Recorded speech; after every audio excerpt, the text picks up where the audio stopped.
Saúde Digital SUS Campinas.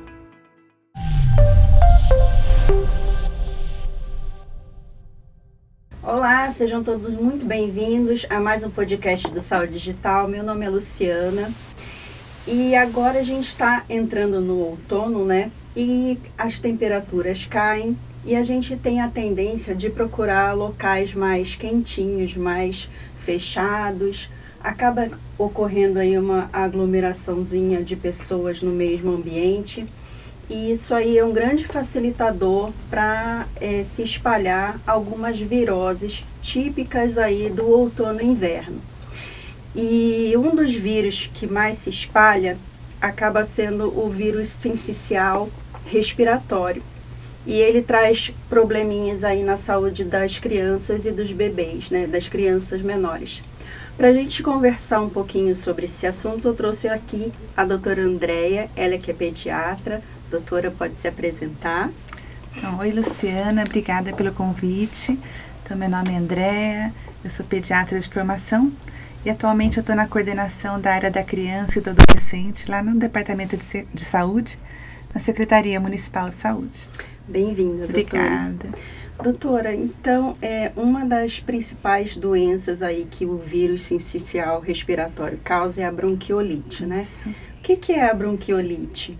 Então, a bronquiolite é uma inflamação dos bronquíolos, que é a parte final da árvore respiratória. Dando um exemplo, é como se o ar, quando entra pelo nosso nariz, pela nossa boca, para chegar no pulmão, ele atravessa vários canos mais grossos, depois mais fininhos, cada vez mais finos, como se fossem galhos de árvores. Aquele galho mais fininho da ponta é o bronquíolo, que é onde é causada essa inflamação pelo vírus sincicial respiratório. Também por outros tipos de vírus, mas o mais comum é o sincicial.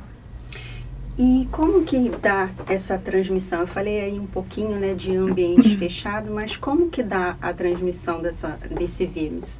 Então, esse vírus, ele entra no nosso organismo através de secreção, né, secreções contaminadas através do ar, por gotículas, de pessoas que tossem, pessoas que espirram, e também através de objetos contaminados que a gente toca neles, né, e leva essa secreção para os nossos olhos, ou para o nosso nariz, ou para a nossa boca, né. Então, lembrando que esse vírus, ele fica na nossa mão quando a gente toca um objeto contaminado por cerca de 1 hora, mas assim, em objetos sólidos, em superfícies sólidas, ele pode durar até 24 horas. Então, a transmissão é muito intensa, ela é muito rápida, então os cuidados com higiene são super importantes. E como é que se trata essa virose? Então, como toda virose, ela não tem um tratamento específico. Não é necessário, por exemplo, oferecer um antibiótico, que é um remédio para bactéria, né? Para vírus, a gente tem que fazer um tratamento de suporte, né? Que é deixar a criança bem hidratada, bem alimentada, fazer bastante higiene nasal da criança. Mas oferecer medicamentos é só realmente os sintomáticos. No caso de uma febre, um remédio contra a febre, né? E aguardar a evolução da doença. Geralmente o vírus ele tem que terminar o ciclo dele, né? Para a criança voltar a ficar sem os sintomas. E essa lavagem nasal que você fala é só com soro fisiológico, né? Isso, só com soro fisiológico. Ela pode ser realizada de forma bem ampla, lavando bastante o nariz da criança. Não deve-se ter receio em fazer a lavagem nasal várias vezes ao dia, né? O receio é deixar de fazer, né? Porque a secreção, ela vai ser uma maneira de que esse vírus se espalhe, né? Então, lavar bastante o nariz da criança. E aí a gente tem uma maior preocupação, né, com os bebezinhos, os prematurinhos, né? E por que pode se tornar uma doença mais grave nessas crianças pequenas? Então, esse vírus, ele acomete de forma mais grave as crianças pequenas até geralmente 2 anos de idade. As crianças, de uma maneira geral, todas têm contato com o vírus sincicial respiratório nesses primeiros 2 anos de idade. E elas vão ter outros contatos e outras reinfecções ao longo da vida, inclusive nós, adultos.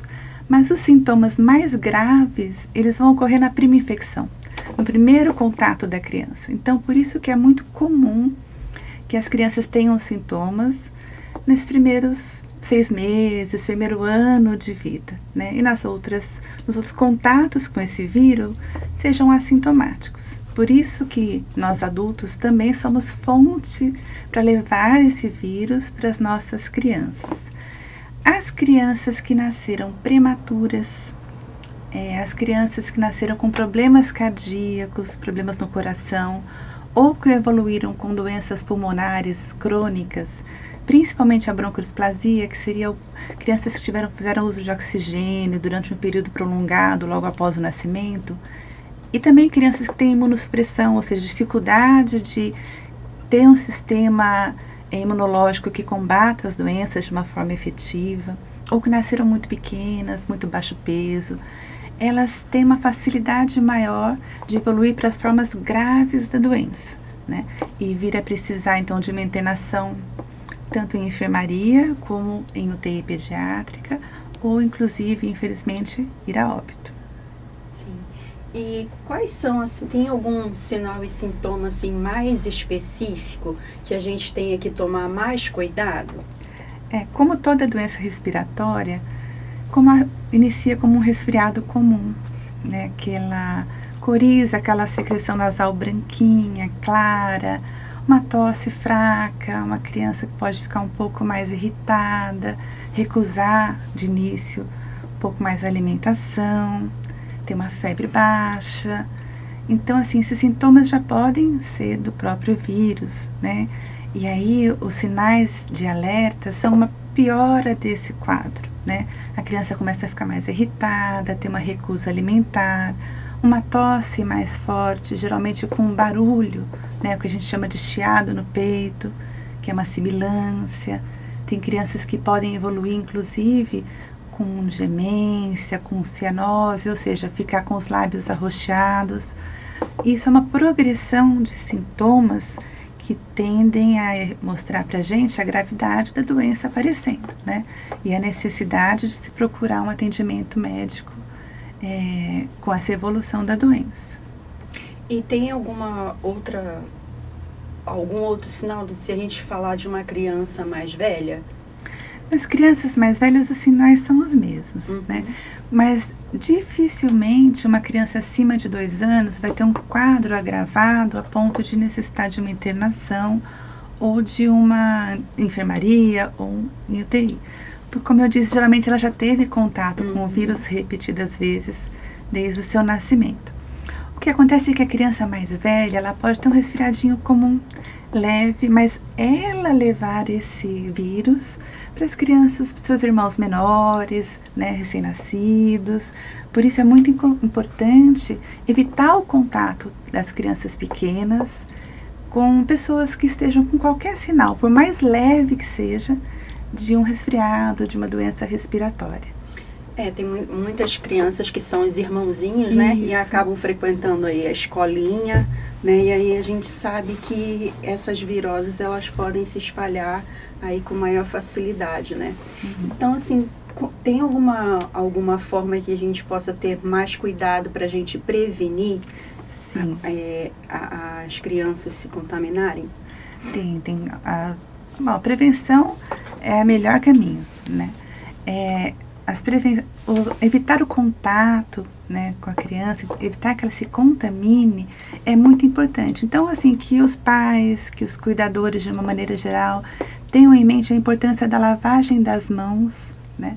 Eu sempre faço uma analogia falando que o vírus, ele não tem asinha, que ele não tem perninha. A gente leva, né, o vírus até a criança. Lógico que ela pode inalar também, se você tossir ou espirrar próximo dela.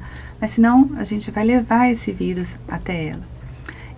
É importante a lavagem das mãos, é importante lavar os brinquedos que a criança utiliza, porque ela leva na boca e depois leva a mãozinha no nariz, leva nos olhinhos. É muito importante também ter cuidado com usar na família toda fronhas, toalhas de rosto, né? Ter esse cuidado nessa separação, evitar o contato da criança, como eu já disse, com pessoas resfriadas. Se os pais ou cuidadores tiverem com algum sintoma de doença respiratória, tiver com início de resfriado ou um sintoma de resfriado, e tiver que mexer, manipular a criança, cuidar dela, que lave muitas mãos, que use uma máscara, dessas máscaras comuns que a gente compra em farmácia, né? Muito importante. Também evitar, isso é muito importante nessa época do ano, que se leve criança até 2 anos, principalmente até 1 aninho, em locais coletivos. Então, igrejas, mesmo que fique numa área retirada, eu vou à igreja, ou eu vou ao shopping, ou eu vou numa festa, mas eu vou ficar num cantinho com pouca gente. O ideal é que se evite estar nesses ambientes. Então, shoppings, festas de família, clubes, né? Inclusive o transporte coletivo, se for possível evitar, né? Pelo risco de transmissão. E também em relação às creches, como você colocou, seria importante que as crianças, quando iniciam um quadro respiratório, que ela não seja levada à creche.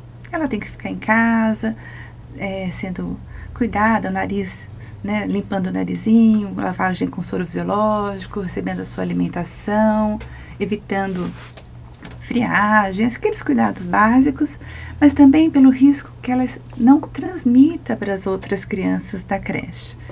A Secretaria Municipal de Educação, ela garante que nessas crianças pequenas que frequentam creche, o fato delas não estarem comparecendo, não existe risco algum de perda da vaga na creche, né? E nem a necessidade de se levar um atestado médico para se retornar à creche. Quando existe um período de falta maior do que 2, 3 dias, o importante é que a família comunique ao diretor da creche, ao professor, o motivo da falta, e é só isso, né? Eu falo do atestado porque muitas vezes a criança já está bem, já está ótima, sem nenhum sintoma, e aí os pais, pela preocupação de achar necessário, muitas vezes vão ao pronto-socorro e ficam esperando horas, porque o atendimento é feito por classificação de risco, e se a criança não tem mais nada, às vezes ela demora para ser atendida, fica num ambiente com várias outras crianças doentes e corre o risco de uma outra infecção, né? Outra maneira de prevenir muito importante é que todos na família mantenham a sua carteirinha vacinal em dia. Os pais, os avós, todos os irmãos maiores. Por quê? A gente não tem uma vacina hoje contra o sincicial respiratório, mas existem várias crianças hoje internadas em UTI, em enfermaria, que têm infecções concomitantes pelo sincicial respiratório e pelo vírus da influenza, por exemplo, que é o vírus da gripe, né? Então, é muito importante, e aí os quadros ficam mais graves. É muito importante que todos nesse período de outono e inverno se vacinem, né? Se previnam, se protejam. Também é um fator que ajuda aí a proteger as nossas crianças menores. Outra forma de prevenção, como eu falei, nós não temos a vacina por enquanto, mas nós temos o palivizumab, que é um anticorpo monoclonal. O que é isso? É uma imunoglobulina. É uma imunização passiva, que a gente chama. Ele já oferece a proteção, mas por um curto tempo, por 30 dias, geralmente dura o tempo dessa medicação no organismo da criança. Então, ela vai proteger que essa criança evolua para uma forma grave da doença, caso ela venha ter contato com o vírus. O palivizumab, ele é solicitado hoje, o médico que acompanha as crianças que nasceram prematuras com menos de 29 semanas, que tenham algum tipo de problema no coração, cardiopatia, ou que tenham esse problema de pulmonar crônico, até 2 anos de idade. Elas podem vir a receber essa medicação durante 5 meses, que é o período da nossa sazonalidade. O médico faz uma solicitação que é encaminhada para o Estado e é liberado. Em sendo liberado, a família comparece a um local específico e é feita uma medicação intramuscular durante 5 meses. Nós temos também já aprovado pela Anvisa um outro tipo de anticorpo monoclonal, que aí é dose única, facilita bastante. Nós ainda não temos no SUS, mas a gente espera que seja incorporado muito em breve. E a ótima notícia é uma vacina que também já foi aprovada, que acreditamos que para o segundo semestre desse ano já esteja incorporado no calendário do SUS para as gestantes. Então, as gestantes que tiverem no final da gravidez vão poder ser vacinadas e prevenir as formas graves, então, dos seus bebês quando entrarem em contato com o vírus sincicial respiratório. E vai ter, qual é a semana de gestação que é mais propícia para a vacinação? Então, a vacinação, acredito, eu ainda não recebi nenhum informe oficial em relação à vacina, mas pelo que a gente já recebeu de orientação, vai ocorrer entre 27 e 34 semanas de gestação para todas as gestantes. Ai, que bom. Uma excelente notícia, né? Isso. E aí, assim, a gente vai ter que contar com o esclarecimento da população, com a confiança na vacina, né? Que não vai ser uma vacina que vai trazer riscos. A gente sabe que hoje em dia existe um pouco de receio em relação a vacinas novas, né? Muito pelo contrário, é uma vacina que vai proteger essa criança. Então, a gente espera aí que nos próximos anos, as nossas crianças pequenas tenham quadros leves do sincicial, porque o vírus vai sempre existir. Mas, como eu falei, depois do primeiro contato, a grande maioria das crianças, inclusive no primeiro contato também, ou são assintomáticas ou têm quadros muito leves, né? Mas a gente nunca sabe quem vai ter o quadro leve, qual vai ser a criança que infelizmente vai ter que ficar internada em UTI ou vir a óbito. Então a prevenção é para todos, né? E a gente espera que nos próximos anos o cenário mundial melhore bastante com essa vacina. E aí, provavelmente, só quem vai tomar vão ser as crianças pequenas, né? As crianças mais velhinhas já não precisariam mais, né? Não, a vacina é para gestantes. Para gestantes, pra gestantes, isso. só pra gestantes. E em relação aos anticorpos monoclonais, são para as crianças pequenas, né? O palivizumab até 2 anos. E esse outro que está surgindo, que a gente ainda não tem incorporado ao SUS, que é dose única, ele vai ter vai ser indicado para um número maior de crianças, né? Mas também que tenham comorbidades ou algum tipo de risco maior de vir a ter a doença, na sua forma grave, né? E na sua forma grave, que as crianças precisam ficar internadas, existe algum tratamento mais específico? Não. Caso elas tenham uma internação muito longa, pode acontecer de uma infecção secundária por uma bactéria, né? Alguma complicação, e aí seja necessário, por exemplo, o uso de oxigênio, mas isso é para também um suporte para que o organismo da criança consiga combater essa infecção. A gente sabe que algumas pessoas questionam, pode ser feito o uso de corticoide, pode ser feito o uso de broncodilatador, mas de uma maneira geral, eu não estou contando as situações específicas, né? Não é indicado o tratamento com corticoide, ou com broncodilatador, ou inalação com adrenalina, ou inalação com soro hipertônico. Caso venha a ser necessário, é dentro da internação hospitalar, né? Para os casos de acompanhamento ambulatorial, é tratamento de suporte mesmo, antitérmico, repouso, uma boa alimentação, a higiene nasal e avaliar a evolução da doença. Se precisar também uma fisioterapia respiratória para quem está internado, né? Sim, que ajuda também. Fisioterapia respiratória é muito importante para os casos que se agravam, né? Nos quadros leves, geralmente não se faz necessário, mas para aquelas crianças que ficaram internadas, principalmente em UTI, dentro do próprio hospital, durante a internação, já se inicia, né, a fisioterapia, e é sempre muito importante, né? Manter essas vias aéreas aí bem limpas, bem fluidas, para que a criança consiga realizar essa troca adequada de oxigênio para o sangue e consiga aí sair dessa internação sem graves sequelas, que também pode acontecer, né? Infelizmente pode acontecer. Então, doutora, eu acho que fica aí, né, para a população que a melhor forma é a prevenção, né? Sempre a prevenção. Muitas vezes as pessoas não dão muito valor para essa nossa fala, que parece que você fala, coisa básica, lavagem de mãos, né?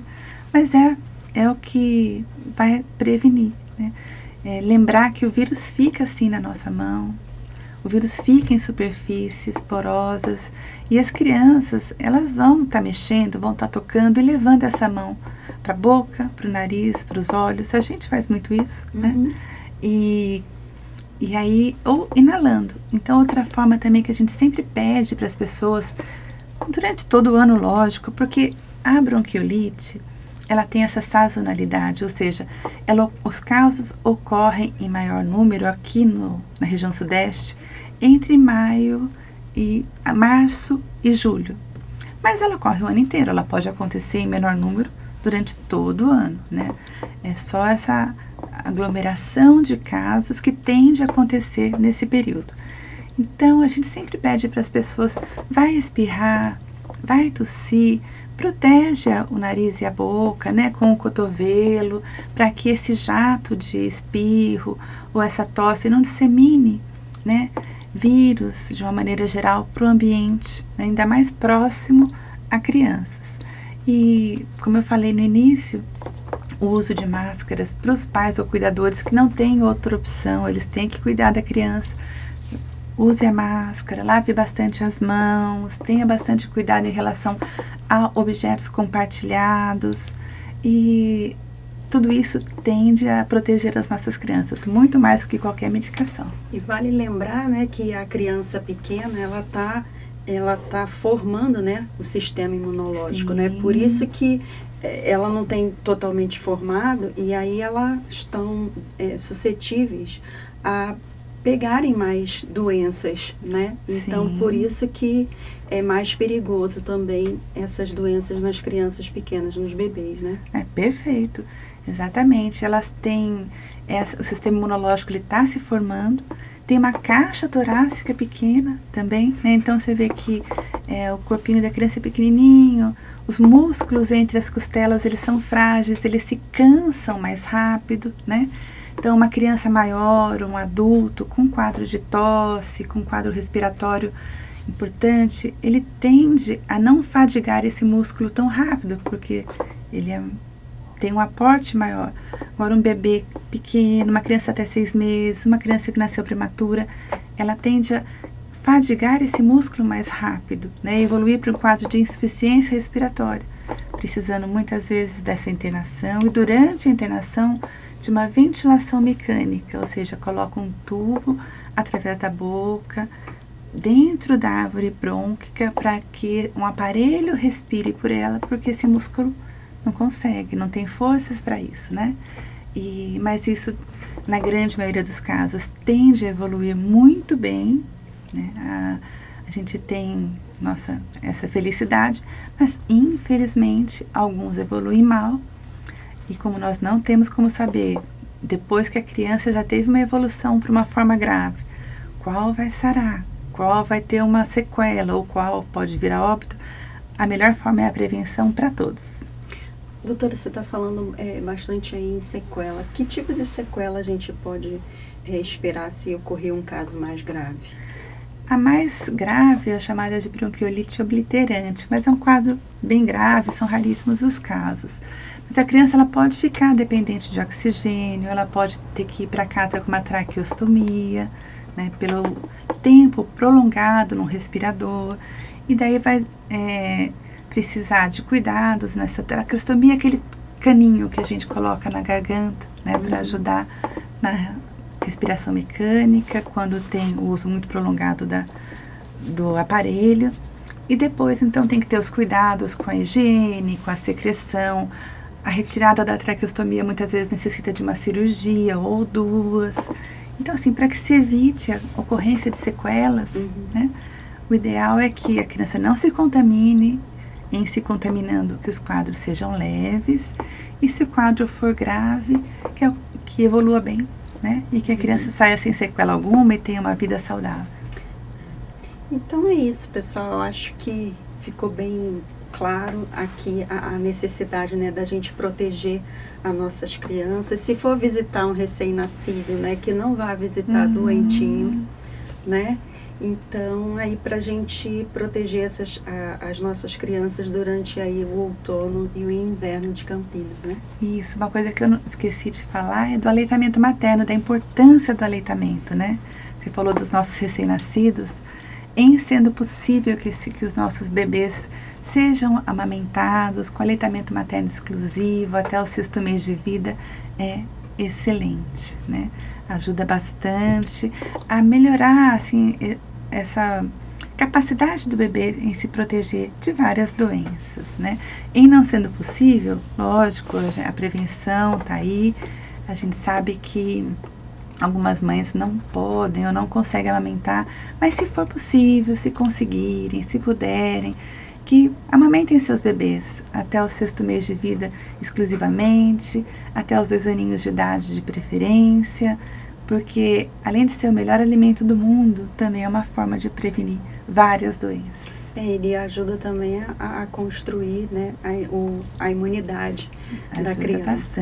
Ajuda bastante, é perfeito. É isso. Bom, doutora, fiquei muito feliz de recebê-la. Muito obrigada pela sua presença. Curte, compartilhe a informação, né, que é para todos. Muito obrigada.